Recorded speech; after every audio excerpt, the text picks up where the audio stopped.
Kain ng mga manggagawa. Balik manggagawa. Mga balik manggagawa.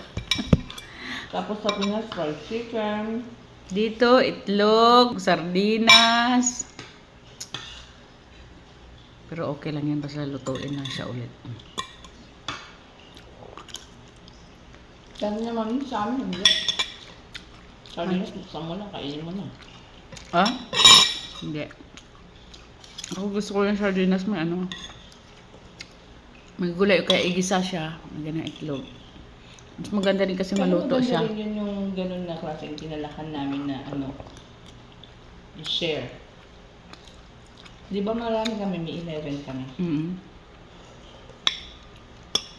Yung kapatid 11 ko, pala kayo? Ang dami Oo, naman. may 11 kami. Yung kapatid kong, ano, panganay, na lalaki.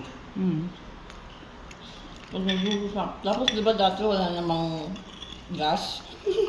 Kalan? Alan, kahoy. Uling. Luto. Ngayon lang naman tumaarte na. Hindi na pwede. Pwede talaga. Sa, equally divided.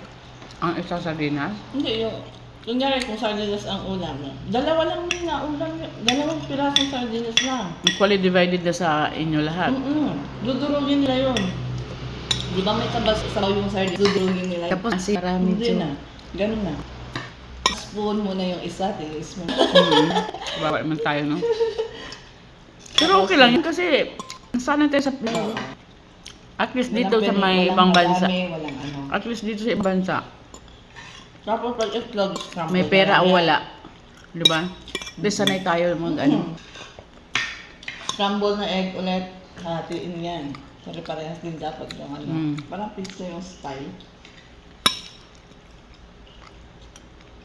Bago pumasok sa trabaho guys, ito. Isang beses lang kami kumakain ng kanin sa isang araw. Tapos di ba yung Umaga kahoy lang. dati sa probinsya, yung kahoy na kawayan na may space. Yung kusina namin kasi ganun. Pag nahulog ang ulam mo, wala ka ng ulam. Aray. Saklap nun ah. Oo eh. Kaya, ang ko pa yun. Nahulog yung ulam namin, itlog dati sa akin. Binigay nung kuya ko yung kanya. Siya walang ulam. Wala ko ng ulam. Ganun talaga yung mga panganay. Sinisiguro mo na yung mga kapatid may kakainin. Kaya hanggang ngayon, ganun pa rin yung ano namin, closeness. Oo naman. Umaga, kami kumakain ng kanin.